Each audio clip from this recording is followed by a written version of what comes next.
Good afternoon, everybody, and welcome to Wally's World of Personal Finance, Episode 3, Give Yourself a Raise. Okay, so in Episode 2, we took a look at our income, right? That was after all of our taxes and what our actual take-home pay is. And then we said, hey, let's examine our bank statements for the last few months. Let's take a look at actually how much our expenses are each month. So then what do we have left over? Okay, so whether that's 500 a month or 1,000 a month or 5,000 a month, you know what you're able to put away into savings. Okay, so that's a great step.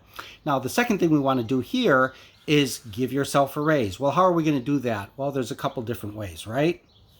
First, what I want to talk to you about is if you are currently working somewhere, you're a good employee, ask for a raise. Everybody knows that inflation has gone up, and the employers know it as well, and they may give you a raise if you're a good employee, right? They know that other companies are looking to hire, and the field is very competitive out there. So that is something that they may keep in mind and actually give you a raise. And guess what? If they say no, you're still right where you're at. So it's really a no-lose deal because you're going to be able to ask for a raise. Maybe you'll get it, maybe you won't. If you don't, you're exactly where you are right now. But that's not going to hurt anything. Okay, so number 2 is going to be if you are working, maybe even if you're happy with where you're at, take a look around, and it doesn't necessarily mean you have to leave, but maybe take a look and see what other options are out there. Maybe there's an opportunity for you to be in the same field, but with another company, making more money. Or maybe you're an employee working for a company, and there's an opportunity for you to move to another company with a management position. And even if you don't decide to do that, by having that offer, you may be able to go back to your company and say, hey, I do have this other offer. I'd love to stay, but what could you do something to help make me stay, make my decision for me, right? Give me $1 an hour or a 10% raise or something. You'd be surprised in this economy right now with employers looking for work. They may be willing to give you a raise. Okay, so that's my first tip, right? So the second tip is going to be, how do we make use of the tools that we have available, right? So getting a raise doesn't actually necessarily mean making more money. It could be taking that money that we have left over, that $500 or $1,000, and growing that. So how do we do that? Well, there's a number of strategies that we can use. Okay, so one of them is going to be in this right now where I'm talking, this period of high inflation, high gas prices. First one's going to be just take a look and monitor where you're going on an everyday basis and see if you can't cut short some of your trips, right? So let's say you have to go get your hair cut, you have to go to the grocery store, you have to go do some mail, whatever those things are, and maybe you can plot a little better route so that you actually save a little bit on gas. It's not going to save you a ton of money, but by taking a look and maybe cutting your number of trips to the store each week, maybe you go 4 or 5 times a week, maybe cut that down to 1 or 2. It's going to save you a little bit of money over time. Okay, so the second thing that I want to talk to you about is our wonderful world of technology, right? So I want to talk to you about 3 apps that I use that actually save me a lot of money. I'll give you the actual figures on my own savings. So the very first app I want to talk about is called Get Upside. Now, you've probably seen the commercials. I've seen them a lot. This is an absolutely terrific app. What you do is you put your debit card onto the app, and then when you go to buy gas, go to a restaurant, go to the grocery store, convenience store, there's all kinds of places that are attached to this app. It will tell you where you can save the most money. Anywhere, let's take gas for example. So when I go to get gas, I simply open up the app and then I hit gasoline. That's one of the topics there, and then it will show you the nearby gas stations and how much the price is and how much you're going to save. And it could be anywhere from a penny to 13 cents. And the best thing about this app is it gives it to you like within 24 to 48 hours typically, sometimes even the same day. And then you can immediately cash that out. I typically wait until there's about 20 or 25 bucks in there because then I feel like, oh, I'm just getting a free half a tank of gas or whatever, right? So far year to date, I've been using this app for about a year, give or take a little bit. I've saved over $123 doing the same thing I'm doing, right? Going to the gas, get gas, and going to restaurants. Now, not every restaurant is going to be on here, but if you are taking a look and saying, okay, where can I save some money?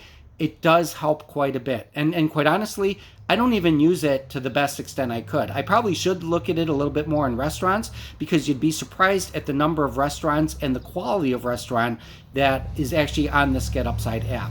Okay, so that's the first app I want to talk about. And by the way, I'm going to leave a link in the description for each of these apps that I'm going to talk to about. Now, I do get a benefit by you using the app and downloading it, but you will also get a benefit. You'll get extra points or get extra dollars when you use it. So if you want, go ahead and use my app. If you don't want, that's fine too. But I just figured, hey, I'm going to go ahead and share this with you because you will benefit. Okay, so second one is Ibotta. This is another one that you've probably seen on TV or YouTube when you watch channels, whatever, internet, all the advertisements we get. So this one actually gives you cash back on certain items. You have to go into the app. You have to say, hey, I want to shop at, this is my favorite grocery store, or convenience store or drugstore, and then it'll show you what is on sale and how much cash back you're going to get. So it's a really convenient app to use. You can kind of browse through or search for whatever item you're looking for. Not everything is on there, of course, but the stuff that is on there can really save you money. So this is another app I've been using for about a year, and I've saved over $118 on this app. It is really ingenious. It really is a great app. Now, I know what you're thinking. Hey, do I have to give away my privacy in order to be saving this money? My understanding is that what they are doing is they are tracking spending habits, right, over a large number of people. So it's not you personally that they're tracking, it's consumer buying, right? So to give the stores more data into, hey, these people love buying Pepsi Cola or Coca-Cola or Doritos or whatever it is that you like to buy. So I do recommend the apps as far as other things like, how much they're personally tracking you. If that's a concern for yours, and it is of course a valid concern, go ahead and take a look at other websites and do some investigating. Okay, the very last one I want to talk to about today, before I move on to my next subject, is Fetch. So Fetch gives you points for uploading receipts. And after so many points, like 5,000 points, you're going to get like a $5 gift card to one of your favorite restaurants or an Amazon gift card, whatever. And, all the way up to like, I think when I cashed it out, it was up to 25,000 points. So you're just going to upload every single receipt you get, and you get points for it. So it's a very, very easy app to use. I think you get 25 points for every receipt you use. And then if there's certain items that you purchase, you get extra bonus points for that. So like I say, you're getting a receipt anyway. Why not take advantage of it and make some money off of it? So that's another one that I really like, and it's very easy to use. That's why I like it. Okay, so let's get on to away from the apps a little bit. And by the way, there are hundreds, if not thousands of apps out there that literally do all of these things. There's all kinds of reward systems, different convenience stores and gas stations have their own reward system. You can use those in conjunction with these other apps. So don't think that because you have a reward system with this app, you can't use one of these other ones.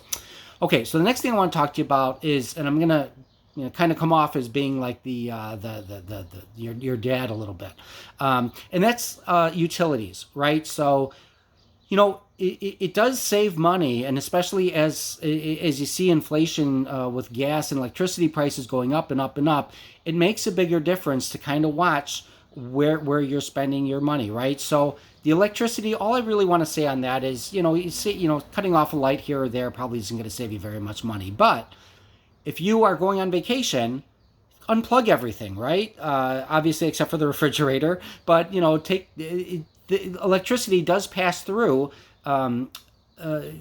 appliances, even if you're not using them, right? So if you have your TV turned on and your computer turned on, even if they're or plugged in, even if they're off, they still take up a certain amount of electricity. So you can cut that by literally unplugging the device. That does save some money, and there's actually some good articles on it. Feel free to Google the articles. And again, it's not going to save you a ton of money, but hey, it might save you a little bit here and there. So especially if you do go on, a few vacations a year for 7 days, 10 days, that can quickly add up. Okay, the next thing I want to talk about is really using your savings conscious, right? So I know I talked in the last video a little bit about going to dollar stores to use to get personal items, toiletries, things like that. And you really should look to do that, okay? Because if you take a look at like most of the major grocery stores, most of the major department stores, that is where they make a lot of their money. And if you can save just on everyday items, going to a dollar store instead of paying $5, $6, $7 more for an item, it really does add up, especially over a year's time. And again, I'm not asking you to, hey, cut back on the steak that you eat or your name brand products that you enjoy. We don't want to do that, right? What we do want to do, though, is enjoy life and save money at the same time where we can. And this is a great way, I think, of saving money on the little things, right? Soap, dish soap, laundry detergent, that sort of thing that we can buy for a lot less someplace else than buying it in a name brand store. Okay, so that is my 2 cents for today. I hope you enjoyed it. I am going to start adding some interviews with people over the next few weeks, so hopefully you enjoy that as well. Please let me know in the comments how you think I'm doing, what other topics you'd like me to see, and I hope I hope this is worthwhile for you. All right, you guys have a great day, and we will see you next time. Take care.